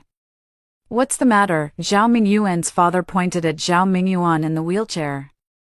Look at him, just look at what he's become. A second surgery, 5 days in the ICU, nearly died. As his girlfriend, you haven't shown your face or paid a cent. Are you even human? Zhao Mingyuan sat in the wheelchair, his head lowered, not daring to look at me. I glanced at him, then averted my gaze. Uncle, Zhao Mingyuan and I have already broken up. Break up? You say break up, just like that. Zhao Mingyuan's mother cut in, her voice sharp. You've been together for 4 years. Mingyuan has been so good to you. Now that something's happened to him, you just walk away. There's no such cheap deal in this world. Good to me. I let out a laugh. Auntie, I already settled the accounts with you last time. Over the past 4 years, the total money he spent on me was less than 2,000 yuan. As for what I spent on him, not counting emotional damages, just cash alone was over 60,000 yuan. If you think that's him being good to me, then I have nothing more to say. Zhao Mingyuan's mother opened her mouth, her face looking as if she had swallowed a fly. Suwon's mother stepped forward then. She was wearing a floral blouse, her hair permed in small curls, and her face wore an expression of deep grievance, as if she had suffered a great injustice. Xiaojiang, her tone was the same as last time, laced with tears and pleading. I know you're upset, and what happened between Wanwan and Mingyuan made you misunderstand, but now is not the time to dwell on that. If Mingyuan's leg can't be healed, his whole life will be ruined. You and Mingyuan were once together. Just think of it as doing a good deed and helping him this once, accumulating virtue through good deeds. I repeated these 4 words, turning to look at her. Auntie, let me ask you a question. Your daughter and Zhao Mingyuan have such a close relationship, growing up together with a bond stronger than gold. Now that Zhao Mingyuan is in this state, how much money has Suwon contributed? Suwon's mother's expression changed. Suwon began, her voice still carrying that soft, gentle tone. My salary isn't high, and I haven't graduated long, so I really can't come up with much. How much is not much? I stared at her. I gave 5,000. Suwon's voice grew quieter and quieter. 5,000. I nodded. I spent over 60,000 on our 4-year relationship. But Suwon only spent 5,000 on her 20-plus year friendship with him. Auntie, you tell me to be kind and do good deeds. Why don't you first tell your daughter to do the same? Suwon's mother's lips trembled, unable to speak. Suwon's face flushed bright red, and tears began to well up in her eyes. She bit her lower lip, perfectly playing the pitiful role, so much so that even the security guard nearby couldn't help but glance at her a couple more times. Zhao Mingyuan finally spoke, his voice much hoarser now, just like last time after he had surgery. I looked down at him, and he looked up at me, with something familiar in his eyes, not guilt, not regret, but grievance. He felt wronged, that I shouldn't be treating him this way. Yuan, he said, his voice very low, can we talk alone? About what? About what's between us? His hands gripped the armrests of the wheelchair, his knuckles turning white. I know you're angry, you resent me, but that day, I really just took Suwon out for a drive. Nothing happened. Why won't you believe me? I looked at him. At this face I had taken care of for months in my past life, and suddenly felt an overwhelming sense of unfamiliarity, not because he had changed, but because the way I saw him had changed. In my past life, I looked at him through an 800-layer filter. A furrow of his brow would break my heart, a soft word from him would make me weak. Now that the filter is shattered, I see him for what he is, an ordinary, even somewhat cowardly man. One who can't take responsibility and only knows how to manipulate others with self-pity and weakness. Zhao Mingyuan, I don't need to believe you. My voice was calm. I don't care at all what's going on between you and Suwon right now. There's only one thing I care about. When will you both completely disappear from my life? Zhao Mingyuan's eyes turned red, not from emotion, but from the shame and anger of having his sore spot exposed. Jiang Yuan, are you really this ruthless? For years of feelings, and you can just let them go like that? Yes. The old Jiang Yuan is dead, killed by you and Suwon with your own hands. The lobby fell silent. The sound of rain drifted in from outside, pattering against the glass curtain wall. At this moment, the man who had been standing nearby looking at his phone lifted his head. He was wearing a dark blue polo shirt, had a darker complexion, and his features, though not particularly refined, were strong and angular, with a faint stubble on his chin. He shoved his phone into his trouser pocket and took half a step forward. Miss Jiang, he spoke.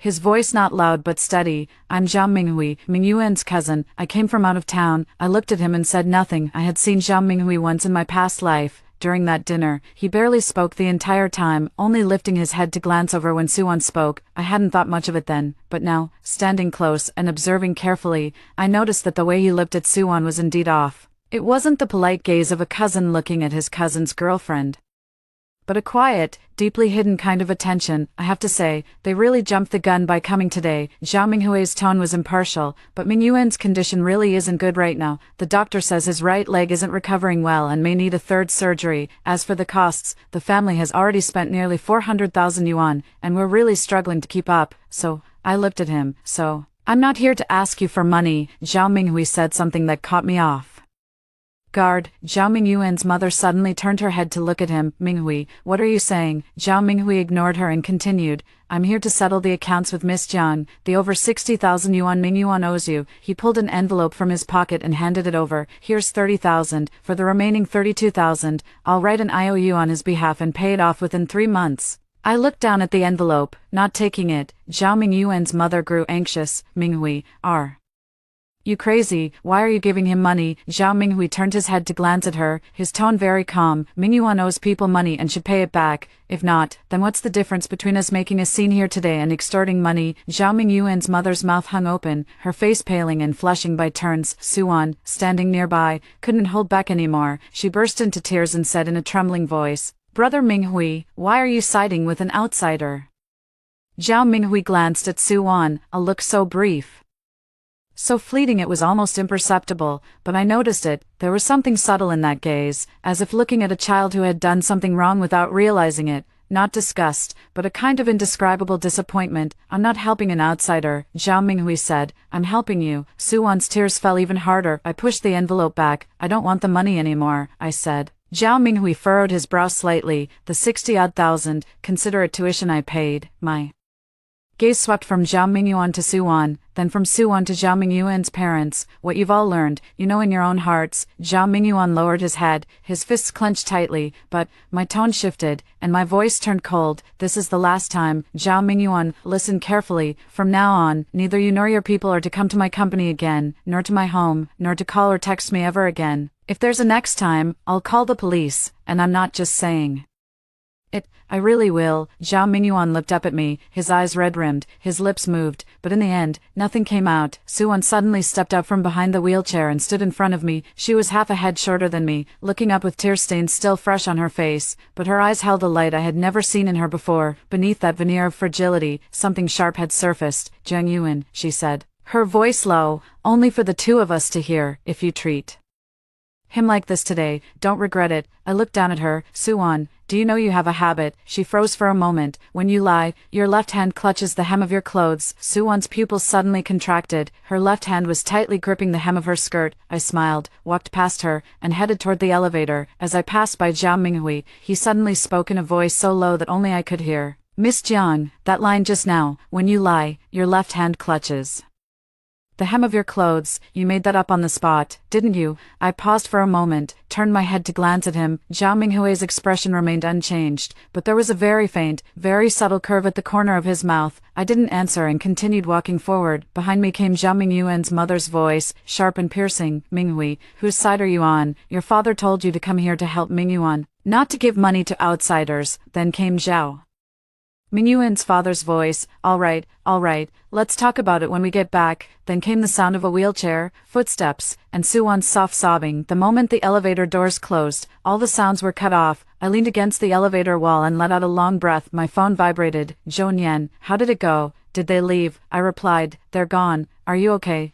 I'm fine. What's the deal with Zhao Minghui? Why is he speaking up for you? I stared at the message, recalling the envelope Zhao Minghui had handed me in the lobby just now, and the last words he said. In my past life, I had almost no impression of him. I only remembered that he stayed silent throughout and only paid attention to Suwon. In this life, he suddenly appeared, but his actions were completely beyond my expectations. I don't know, I replied to Zhonyan, probably the only normal person in the Zhao family. He does look pretty normal, Zhonyan replied with a lecherous emoji. I sent A rolling eye emoji back at my desk. My colleagues were all pretending to be busy with their own work, but their eyes kept drifting toward me. I sat down in my chair, and Shachin from the next desk slid over in his chair and asked in a low voice, "Sister Jiang, have those people downstairs left? They're gone. Is that really your ex-boyfriend in the wheelchair?" "Yeah." "The one who got into a car accident while taking his childhood sweetheart for a ride?" "Yeah." Xiao Chen's expression was priceless, as if he had swallowed a fly and was too embarrassed to spit it out. He paused for 2 seconds, then said 2 words very seriously, "Good riddance." I smirked, opened my laptop, and continued writing the proposal. The rain outside had stopped at some point without me noticing. A crack opened in the clouds, letting sunlight pour through the gap, shining on the office building across the street.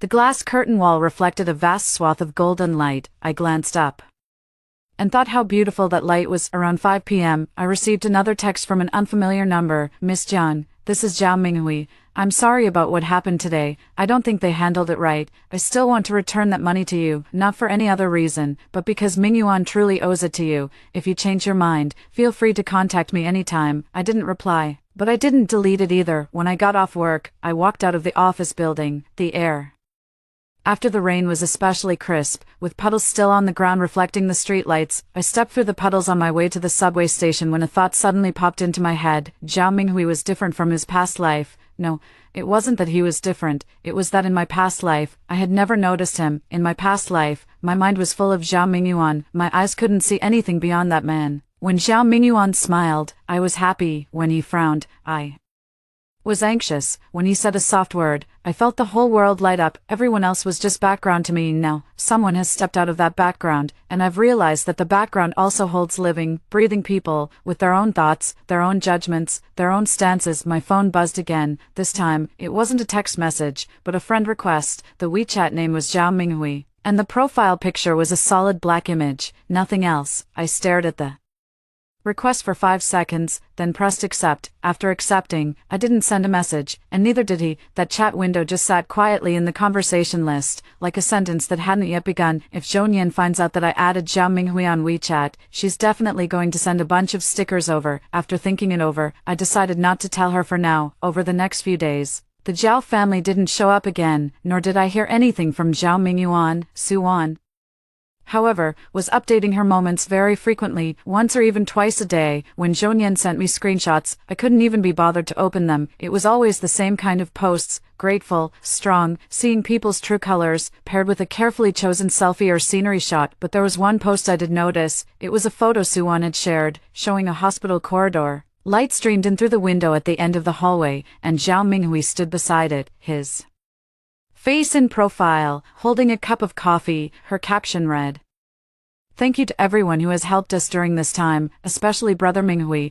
who came all the way from out of town to run around taking care of things. I really don't know how to thank you." Someone commented below, "This guy is so handsome. Is he your boyfriend?" Suwon replied with a shy emoji, without confirming or denying it. When Zhonyan sent me that screenshot, she followed it up with 3 question marks. Isn't he supposed to be taking care of Zhao Mingyuan? How did he end up with the cousin? I zoomed in on the photo to take a closer look. Zhao Minghui's profile was indeed quite handsome. His jawline was sharp, and his nose bridge was high, but what caught my attention more was his expression. He was standing by the window, facing outward, clearly unaware that Suwon was taking a picture of him. It wasn't the face of someone posing for a photo, it was the face of someone distracted. What was he looking at? "Don't worry about it," I replied to Zhou Nian. "Don't you find it disgusting?" "Not really. The more he does this, the clearer it becomes to the Zhao family what kind of person she is." Zhonyan sent a sticker with a look of sudden realization. On Friday evening, Zhao Minghui sent the first WeChat message. "Miss Jiang, are you free tomorrow?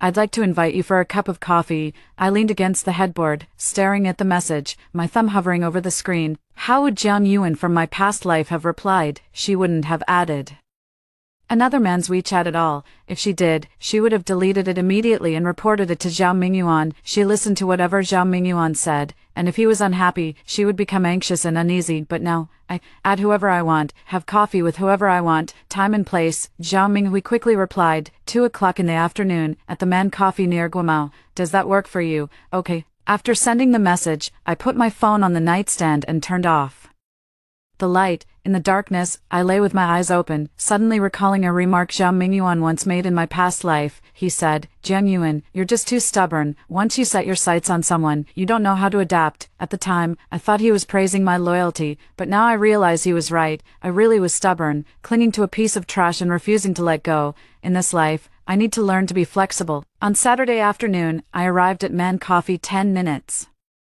early. Zhao Minghui was already there, sitting by the window with an Americano in front of him. Today he wore a white t-shirt and dark gray casual pants, looking much younger than he had in the hospital lobby that day. I sat down across from him. "What would you like to drink?" he asked. "Iced Americano." He got up and went to the counter to order for me, returning with an extra iced Americano, which he placed in front of me, the outside of the cup beaded with condensation, just like on the day of the car accident. "Go ahead, what do you want from me?" Zhao Minghui leaned back in his chair and looked at me for 2 seconds. "Two things. First, pay you back. I brought the 30,000 yuan with me. You said you didn't want it. That's your business. Paying it back is mine." He pulled an envelope from his pocket, the same kind as last time, and pushed it to the middle of the table. "You can accept it and donate it, or throw it away. But don't make me take it back." I looked at the envelope without moving. "And the second thing," Zhao Minghui tapped his fingers on the coffee cup twice, as if organizing his words. "The second thing, I want to ask you a question. You were with Mingyuan for 4 years. What's the most unbearable thing he ever did to you?" I was taken aback. The question came too suddenly and was too strange. "Why are you asking about that?" Zhao Minghui didn't answer directly. Instead, he pulled up a photo on his phone and turned the screen toward me. It was a hospital payment receipt. The amount on it was over 9,000 yuan, and in the payer's signature column, the name Suwan was written. "This is last week's payment receipt," Zhao Minghui said. Suwan paid it. She told everyone she had no money and only contributed 5,000, but she actually paid 3 times, totaling over 20,000. She didn't want anyone to know, hiding the receipts every time. I stared at the photo, my mind racing. Why would she do that? Because Zhao Minghui put his phone away, picked up his coffee, and took a sip. If someone only contributed 5,000, people would think she did her best but had limited means. If someone contributed over 20,000, people would think, "Oh, so you've got money, then why didn't you give more?" I suddenly understood the point of his earlier question. "You're telling me Suwan isn't as innocent as she seems?" "I'm not telling you anything." Zhao Minghui looked out the window. "I'm just showing you a payment receipt." The cafe played a low, lazy jazz tune, the piano notes drifting softly. Sunlight streamed in through the floor-to-ceiling windows, falling onto the table, making the envelope gleam. I picked up my iced Americano and took a sip. An icy bitterness exploded on my tongue. "You still haven't answered my question." Zhao Minghui turned to look at me. "What's the most unbearable thing Mingyuan has ever done to you?" I put down my glass and thought for a moment. "Once I had a fever of 38 degrees, and he promised to pick me up after work to take me to the hospital. I waited downstairs at the company for 2 hours, then he called to say that Suwan was in a bad mood, so he went to have dinner with her and told me to take a taxi instead." Zhao Minghui's expression didn't change, but I noticed his fingers tighten slightly. "Anything else?" "Another time, it was my birthday. I told him a week in advance. He said he had it noted. On the day of my birthday, he had no news the whole day. In the evening, I called him over. He was at Suwan's place helping her fix the water pipe. He said, "Can't you celebrate your birthday any day? Just make it up tomorrow." Zhao Minghui was silent for a few seconds. "Why are you listening to this?"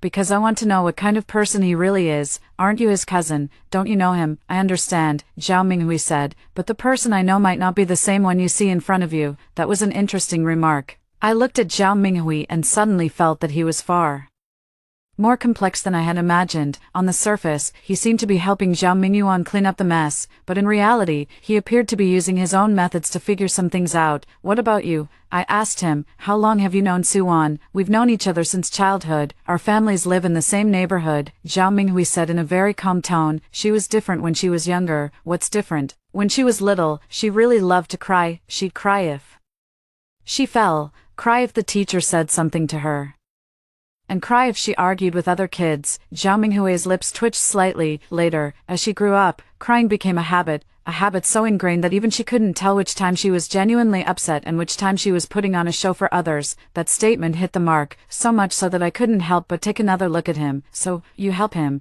but you don't trust him." "I didn't say I don't believe him." Zhao Minghui leaned back in his chair, the light from the window casting shadows on the side of his face. I just have a habit of seeing things clearly. I finished the last sip of my iced Americano, the ice cubes clattering against the bottom of the cup. I took the money, not because I owe you, but because you're right. Zhao Mingyuan owes me, and it's time he paid up. Zhao Minghui nodded. And one more thing, I stood up, slinging my bag over my shoulder. Next time you want to know what kind of person Zhao Mingyuan really is, just come and ask me, no need to go through all that trouble. Zhao Minghui looked up at me, a hint of surprise in his eyes. How do you know I'm trying to figure him out? Because if someone really just wanted to pay back the money, they wouldn't choose a cafe, and they wouldn't ask those kinds of questions. I looked down at him and smiled. Zhao Minghui, the thing you're trying to figure out, I want to know the answer too. Next time, just ask directly. With that, I turned and walked away. As I stepped out of the cafe, the sunlight hit me square in the face, warm and enveloping. I pulled the envelope out of my bag and glanced at it. Inside were 3 neat stacks of 100 yuan bills, along with a carefully folded note. I opened the note, and on it was a line of bold handwriting. The remaining 32,000, the IOU is at the bottom of the envelope. I flipped the envelope over. Sure enough, there was another folded piece of paper, neatly written with the word IOU. The debtor was Zhao Minghui. The amount was 32,000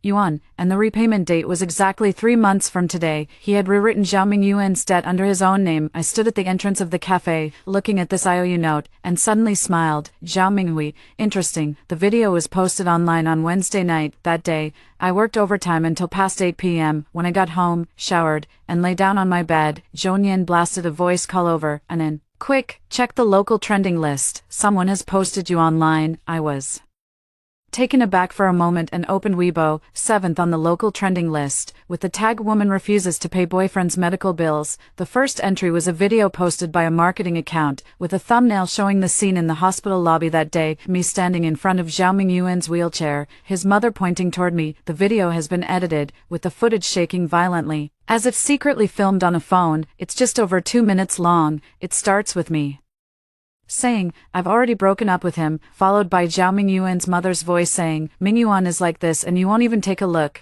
Do you have any conscience? Then the shot cuts to a close-up of Zhao Mingyuan sitting in a wheelchair with a cast, his face sallow and his head lowered. He looks utterly pitiful. The subtitles read, Man hospitalized after car accident. Girlfriend refuses to visit and refuses to pay medical bills. Then comes my line, for years of feelings, and you can just let them go. Yes, here the video adds background music, a mournful piano piece that makes my voice sound especially cold. It ends with a shot of Suwon wiping tears behind the wheelchair. Text overlay, childhood friend stays loyal, girlfriend turns away, human nature's warmth and cold, clear at a glance. The video has already garnered over 1 million views. The comment section is even more appalling. Top comment, does this kind of woman deserve to live? Her boyfriend gets into a car accident and she just runs off. Second comment, that girl in the white dress beside him is so gentle, always staying behind the wheelchair. Compare that to the woman standing there talking. The difference is obvious. Third comment, dox her, let her workplace know what kind of person she is. Fourth comment, if I were a man, the first thing I'd do is dump her. No wait, she already ran off herself. Hilarious. Fifth comment, am I the only one who noticed the girl in the white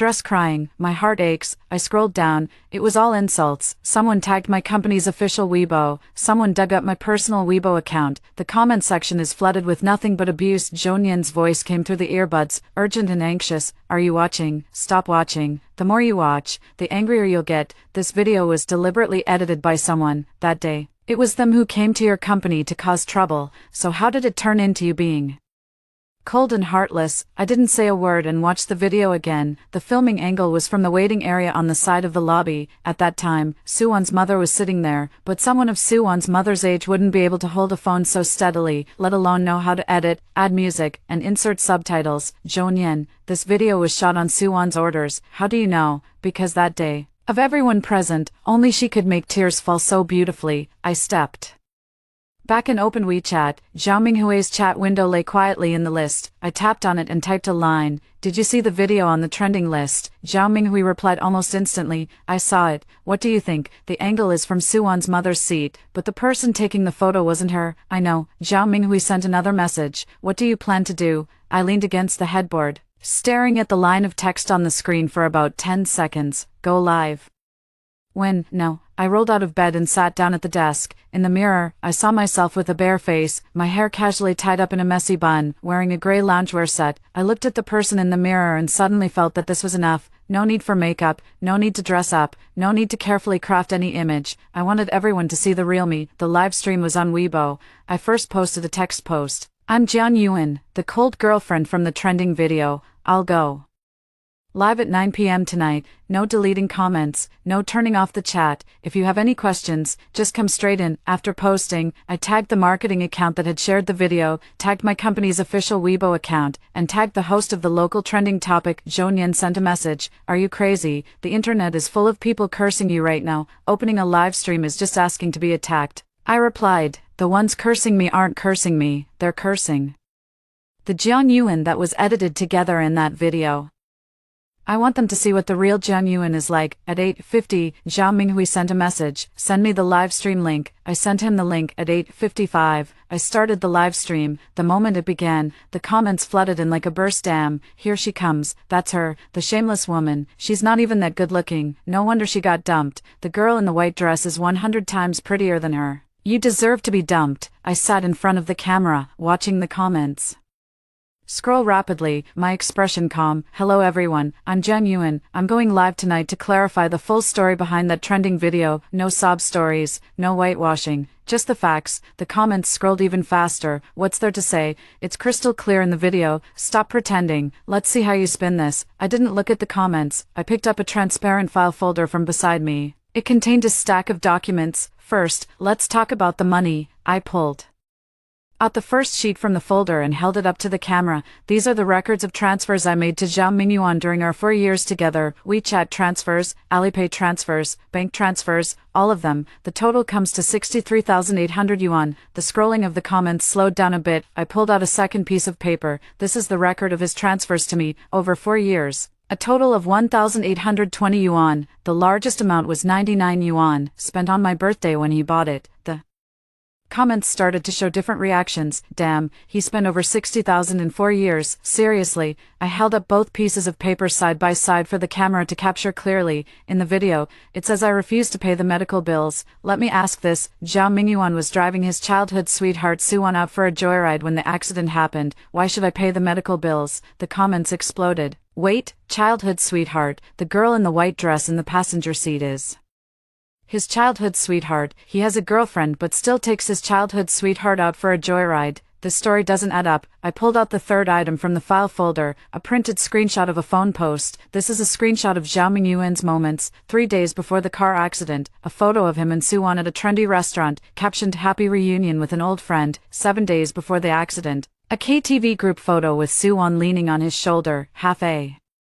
month before the accident. He picked Suwon up at the airport, captioned someone finally decided to come back. I held each screenshot up to the camera one by one. I saw every single one of these in my past life. I told myself every time that they were just close friends. Every single one made me uncomfortable, but I endured it. The tone of the comments began to shift. This guy is way too close with his childhood friend. I wouldn't be able to put up with that either, but the girl in the white dress in the video looks so pitiful crying. I saw that last comment, the one saying the girl in the white dress looked pitiful. I put the screenshots down and looked at the camera. Let me show you something. I pulled an envelope from the file folder, opened it, and inside was a hospital payment receipt. This is Suwon's medical expense record. She told everyone she only paid 5,000 yuan, but actually she made 3 payments, totaling 23,000 yuan. I held the payment receipt up to the camera, the name Suwon clearly visible. Why did she pretend to be broke after paying? Because, if someone only chips in 5,000, people think she tried her best but had limited means. If she pays over 20,000, people think, oh, so you have money, why didn't you pay more? The comments exploded. Damn, that childhood friend is a master of acting. So is her crying real or fake? Chilling thought. Who filmed that video? Isn't the angle from her mom's side? I saw that last comment again. Who filmed the video? I put the receipt down. I have no proof, and I won't say who, but the filming angle is from where Suwon's mom was sitting. The editing technique is very professional. The music and captions are perfectly timed. A woman in her 50s. I don't believe she could pull that off. People in the comments started typing Suwon's name. Wait, so the childhood friend deliberately hired someone to film a video to smear the original wife. This storyline is crazier than a TV drama.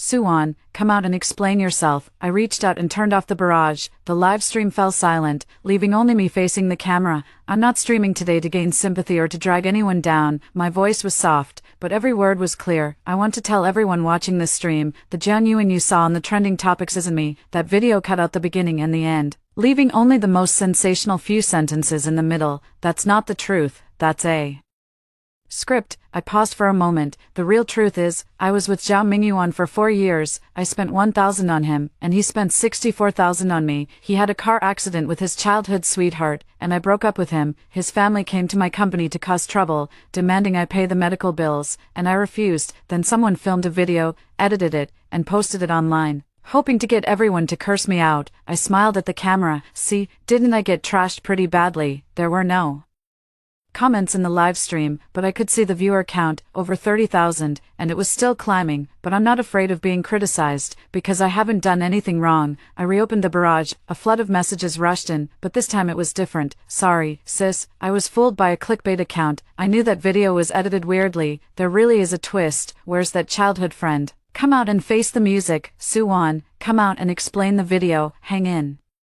there, blogger, we'll help you share it. Already reported that clickbait account. The number of online viewers jumped from 30,000 to 50,000, then from 50,000 to 80,000. My phone vibrated. It was a message from Zhou Nian, and in, you're trending #1. I switched up to take a look. Local trending #1. The hashtag had changed to Jianyuan Live Response. Scrolling down, the third was Suwon, and the fifth was childhood friend medical expenses. The comments section had completely flipped. I switched back to the live stream. The number of online viewers had already exceeded 100 to 000. One last thing, I said to the camera. Zhao Mingyuan owed me over 60,000 yuan. His cousin, Zhao Minghui, paid back 30,000 on his behalf and wrote an IOU for the rest. I will accept this money, not because I care about the 60,000 yuan, but because it's what Zhao Mingyuan owes me. A debt must be repaid. It's only right. Someone in the comments asked, why did his cousin pay it back for him? I saw it but didn't answer. That's all for today's live stream. Thank you to everyone willing to hear me out, and thank you to those who cursed me. You weren't cursing me, you were cursing a shadow that was edited into existence. I hope that in the future, when you encounter similar situations, you'll wait a little longer, wait until everyone has had their say before picking a side. As I reached out to turn off the live stream, a single phrase suddenly flooded the comments. I'm sorry, dense, screen after screen of I'm sorry. I stared at those words, and my nose suddenly stung. In her past life, Jianyuan would only hide away and cry alone when wronged. No one ever said sorry to her, no one cared about the truth. All her efforts and sacrifices were casually erased by a single remark, she's just pretending. In this life, I finally heard those words, though they came late. They still came. I turned off the live stream, placed my phone face down on the table, and let out a long breath. The night outside the window was deep, with scattered lights glowing on distant high-rises. Sitting in my chair, I felt all my strength drain away, yet at the same time, there was an indescribable lightness, as if a burden I had carried for so long had finally been set down. My phone vibrated. Zhao Minghui sent a message. I watched the live stream. I replied with a simple, you're more impressive than I imagined. Is that a compliment? I'm stating the facts. I leaned back in my chair, the corners of my mouth involuntarily lifting. Then he sent another message. Suwon's in meltdown. Her Weibo comments section is flooded with hate, and she's turned off the comments. I didn't reply. Zhao Minghui sent another one. Mingyuan called me. He watched your live stream. So then, he said he didn't know you spent so much money on him. I looked at the message and suddenly laughed so hard tears almost came out. He doesn't know. Every single transfer has a record, and he accepted every one of them, and he tells me he doesn't know. My fingers trembled as I typed. He tells me he doesn't know. Zhao Minghui was silent for a moment, then sent me a voice message. I tapped to listen. His voice was low, with the sound of wind in the background, as if he were outside. Jianyuan, I've watched Mingyuan grow up. He doesn't not know. He's just used to it. Used to you being good to him. Used to you accommodating him. Used to you forgiving him no matter what he does. He doesn't not know. He just never thought you would leave. I held my phone, saying nothing. Zhao Minghui sent another message, but now he knows. I put down my phone and walked over to the window. The traffic on the street below was sparse, and the street lights cast long shadows on the ground. The neon lights in the distant commercial district were still flickering, red, blue, and green, lively. I suddenly remembered the day Zhao Mingyuan was discharged from the hospital in my past life. He was sitting in a wheelchair, with Su one standing behind him, and the two of them walked out of the hospital gate together. The sunlight was beautiful, shining on them. I stood behind the window in the hallway, watching them walk away. Suwon said something I couldn't hear, and Zhao Mingyuan laughed. What was I thinking back then? I was thinking, maybe I really wasn't good enough. Now I know. It's not that I wasn't good enough, it's that he didn't deserve me. My phone vibrated again. This time it wasn't Zhao Minghui, but Zhou Nian. Go check Suwon's Weibo. She posted a long post. I opened Weibo. Suwon's account hadn't been deactivated. The last post she made was a long article titled "A Few Words About the Recent Turmoil." It began like this: "First of all, I want to apologize to everyone who has been dragged into this. I never expected things to escalate to this point." Then came a lengthy explanation, saying the video wasn't filmed by her, but by her mother, who thoughtlessly recorded a short clip and sent it to the family group chat, where it was leaked by some people, saying she had no idea Zhao Mingyuan owed Jiang Yuan so much money, and if she had known, she would have urged him to pay it back, saying she paid the medical expenses voluntarily and didn't want to make a big deal out of it because she felt it was unnecessary, saying she and Zhao Mingyuan were really just friends, having known each other since childhood, and had never crossed any boundaries. The final paragraph read, "Sister Jiang Yuan, I'm sorry if my existence made you misunderstand. I apologize. I never intended to damage your relationship. I hope you meet someone better in the future." I read the entire article from start to finish, then read it again. The writing was excellent, the logic was smooth, and the emotions were perfectly calibrated, aggrieved but dignified, apologetic but not groveling. Every sentence claimed she was wrong, yet every sentence made it feel like she had actually done nothing wrong. The comments below have already split into two camps. One side is cursing, "You filmed the video yourself and still pretend to be innocent. Such a green tea. If you're apologizing, why the sarcastic tone?" The other side is defending her. "She already apologized. What more do you want?" Wanwan is also a victim. "She didn't post the video. She paid over 20,000 in medical bills. What right do you have to scold her?" The two sides are arguing fiercely. I logged out and replied to Zhou Nian, "Read it." "Well written," Zhou Nian replied. "Aren't you angry?" "Not angry." By posting that long post, she's admitting the video is related to her. Otherwise, why would she apologize? Zhou Nian sent a string of exclamation marks. "Exactly. Why didn't I think of that?" I smiled and put my phone aside. After the live stream ended, my Weibo followers went from a few hundred to tens of thousands. My inbox was flooded with all kinds of messages, some apologizing, some supporting me, some asking me to do ads, and even some inexplicable confessions. I picked a few to reply to seriously and ignored the rest. Around 1 in the morning, Zhao Minghui sent another message. "Are you asleep?" "No, I'm going back to my hometown tomorrow." I stared at the message, stunned. "So soon?" "Yeah, Mingyuan's matter is pretty much settled. The rest his parents will handle themselves. I've been here almost 2 weeks, and the company's been pushing me." "What company?" "I started a small studio, doing interior design." I didn't know what to reply. I typed a few words, deleted them, then typed again. Another message from Zhao Minghui came through. "I want to see you before I leave, tomorrow morning, same cafe." I stared at the line on the screen. The night outside the window was as thick as ink. My fingers hovered above the screen for a few seconds. What time? 10 o'clock. Okay. The next morning at 10 a.m., when I arrived at Men Coffee, Zhao Minghui was already sitting in his usual spot, still by the window, still with 2 iced Americanos. Today he wore a dark gray shirt, sleeves rolled up to his forearms, revealing a slightly tanned wrist. On the table, besides the coffee, there was a craft paper envelope. I sat down across from him, took a sip of the iced Americano, and said, "You're always this early." "Habit." He pushed the envelope over. "This is for you." "What?" "A copy of the IOU. I'll keep the original. You can swap it back when you repay the money in 3 months. I glanced down at the envelope without opening it. "Are you really planning to pay it back?"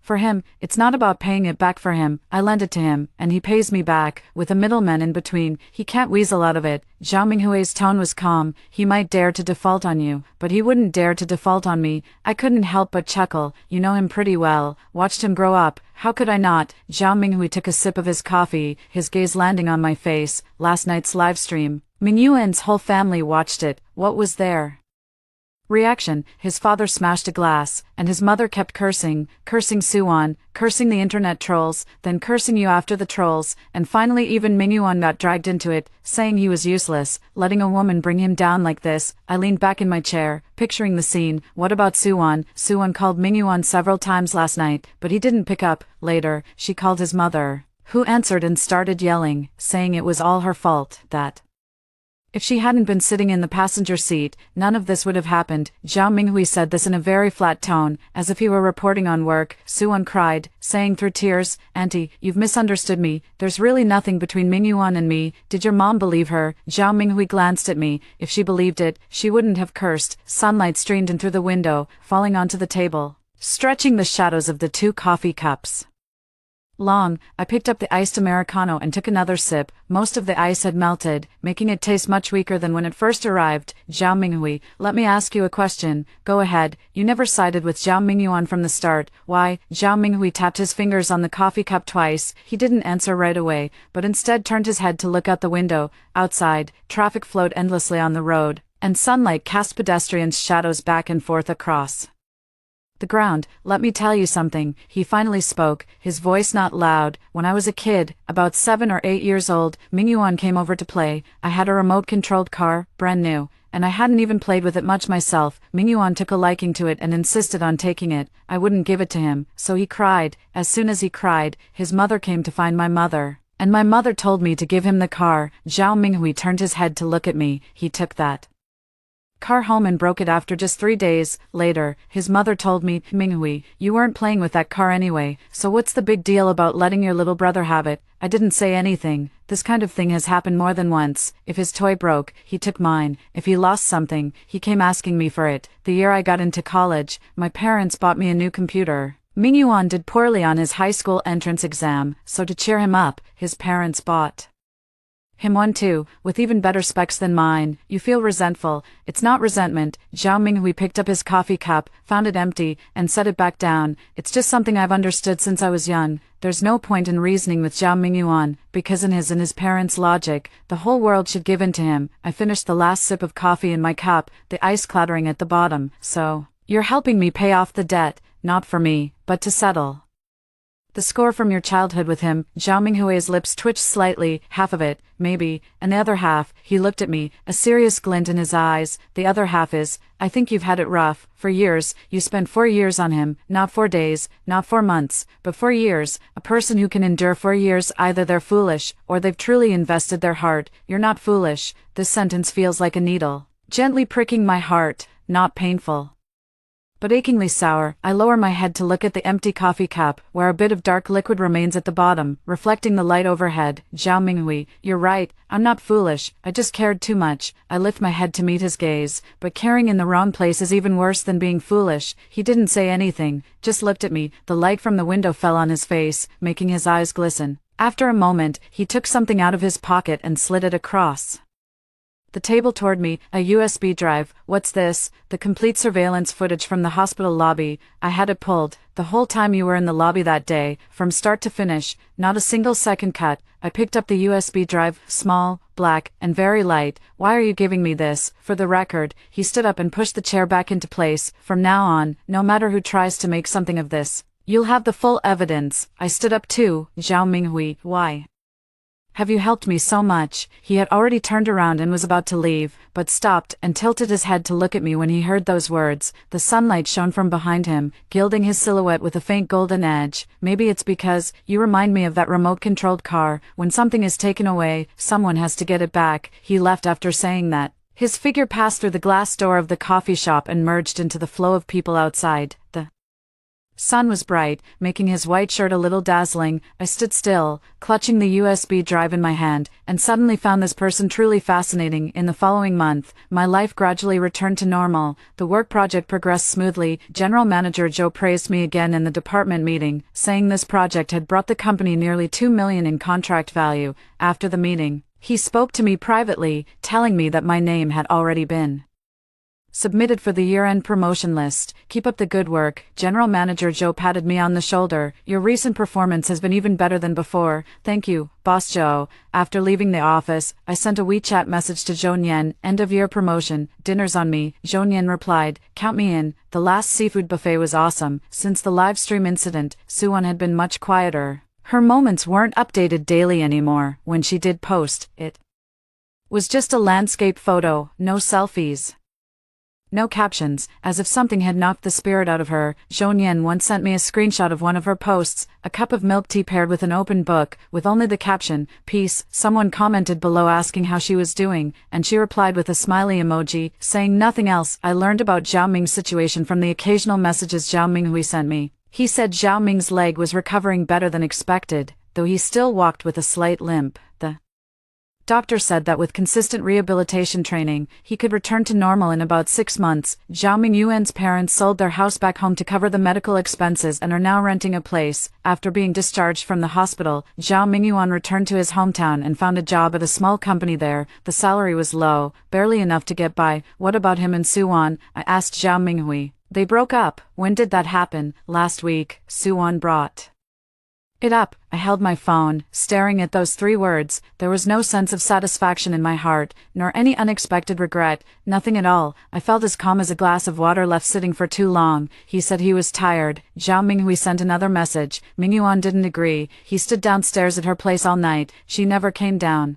I remembered that day in my past life when Zhao Mingyuan was discharged from the hospital. Suwan stood at the ward entrance and said, "He's just putting on an act, isn't he, trying to trap you for a lifetime." In this life, she didn't trap Zhao Mingyuan, or rather, she realized she didn't want to trap him anymore, because Zhao Mingyuan was no longer the confident, spirited Zhao Mingyuan of before. His leg was crippled, his family's house was sold, his job was gone, leaving only an ordinary shell and a mountain of unpaid debts. What Suwan loved was the Zhao Mingyuan who drove a white BMW, could take her for joyrides, and looked decent in her social circle, not this Zhao Mingyuan, stuck in a wheelchair, unable to even afford his medical bills. I put my phone down and walked over to the window. Down on the street below, people were strolling, couples holding hands, an elderly person walking a dog, a child whizzing by on a scooter. The summer evening sky was painted with a vast stretch of sunset clouds, layered from orange red to rosy purple, spreading out in overlapping hues. I suddenly thought of myself in a past life.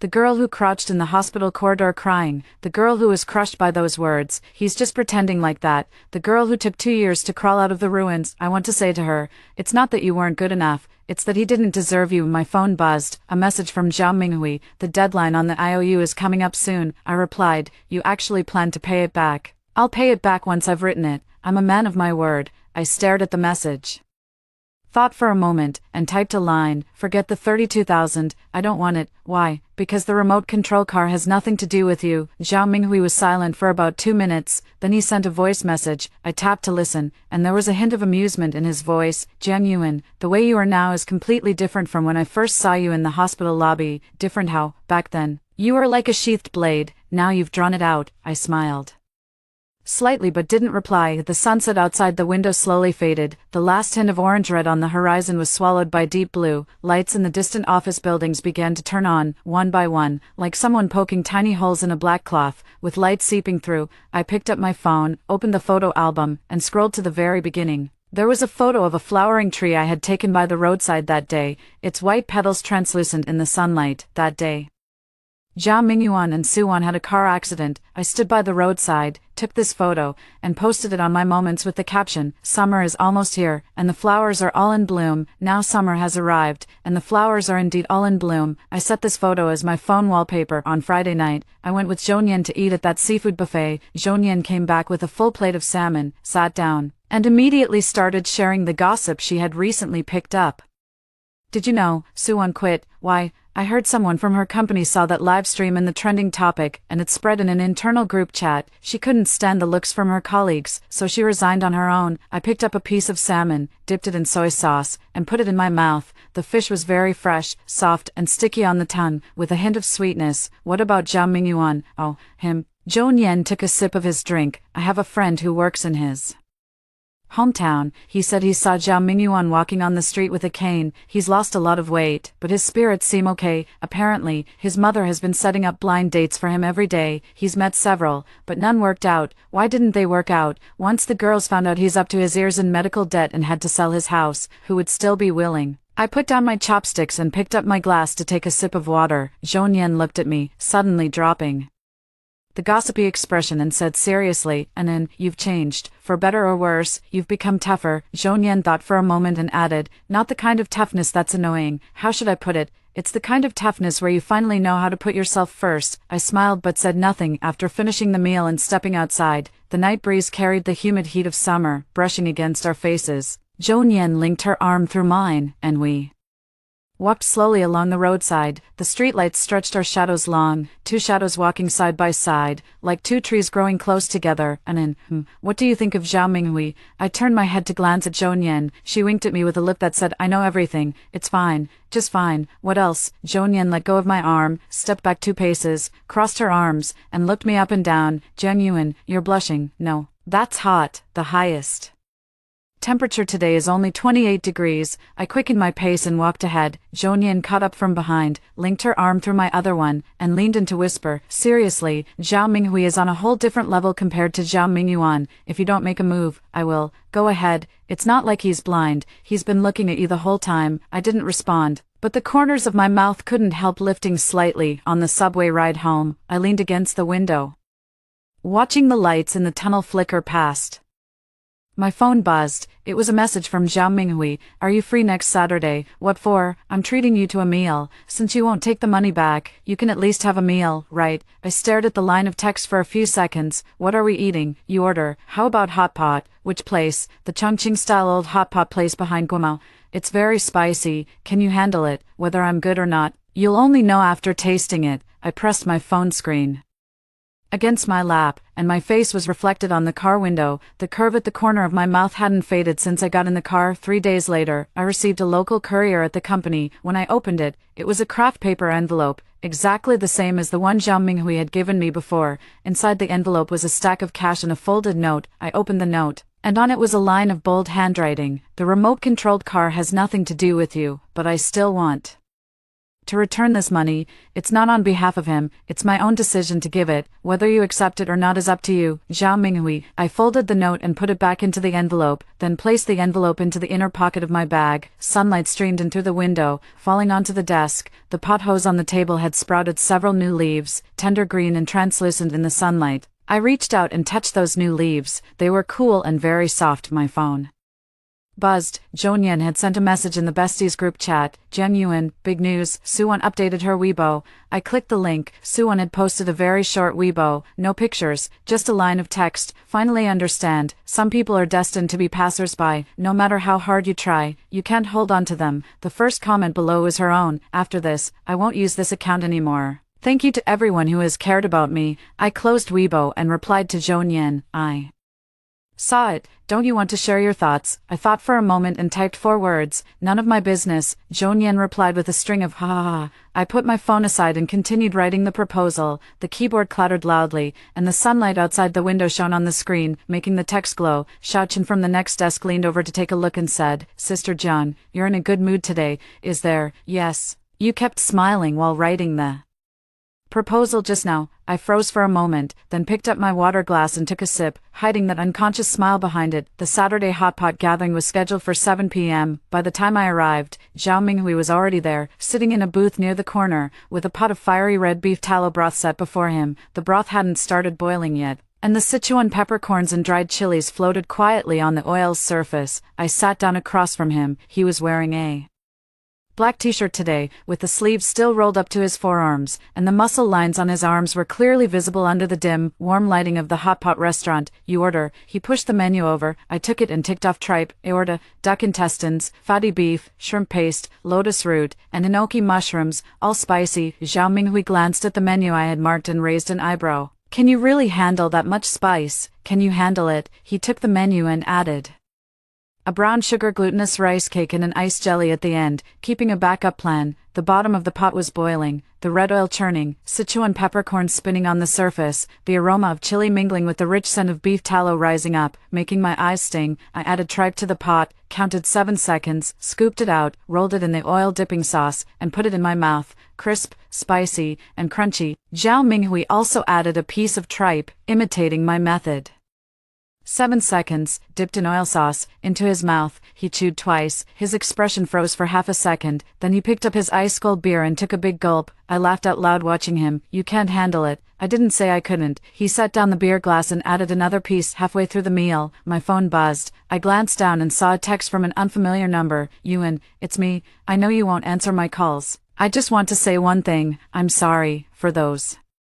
For years, thank you, Zhao Mingyuan. I stared at this text message for about 5 seconds, then deleted and blocked the sender. Zhao Minghui glanced up at me but asked nothing. I picked up a slice of fatty beef and dropped it into the pot, watching it curl and change color in the red oil. Zhao Minghui, yeah, the remote control car thing, let's just consider it over. He put down his chopsticks and looked at me, but from now on, I fished the cooked beef slices out of the pot and placed them in my bowl. If anyone ever tries to take something from me again, I'll make sure they know that Jiang Yuan's things aren't so easy to take. Zhao Minghui raised his beer glass toward me. Here's to that. I also raised my glass and clinked it with his. The glasses met with a crisp, short ring. The steam from the hot pot rose up, blurring the air between us. The aroma of chili crept into my nose, spicy enough to make you want to cry, yet so satisfying that you couldn't stop. The night outside was deep. The real heat of summer hadn't arrived yet, but it wasn't far off. My phone buzzed again. This time it was a WeChat voice message from my mom. I tapped to listen, and her voice came through the earpiece, laced with laughter. Yuan, your dad went to the market today and bought 5 pounds of pork ribs. He said he'll make sweet and sour ribs for you when you come back this weekend. When are you coming home? I pressed the voice button on my phone and said, I'll be back this Saturday, tell Dad to add more vinegar. I love sour food. After posting, I placed my phone on the table and picked up a piece of shrimp paste to put into the pot. The shrimp paste tumbled in the red oil and floated to the surface, white and tender, coated in a layer of bright, spicy oil. Zhao Minghui picked up the last piece of brown sugar glutinous rice cake and put it into his bowl. Try it, it'll cut the spiciness. I took a bite of the glutinous rice cake, crispy on the outside and soft on the inside. The sweetness of the brown sugar melting on my tongue, neutralizing all the spiciness. The streetlights outside the window were on, casting an orange glow through the glass. An old song played from the hot pot restaurant speakers. The melody was slow, singing about summer and farewells, but I knew this summer had only just begun. After hearing the story above, what are your thoughts? Feel free to share your opinions in the comments section. Looking forward to hearing from you. If you liked this story, don't forget to like it, share it, and subscribe to my channel. See you next time.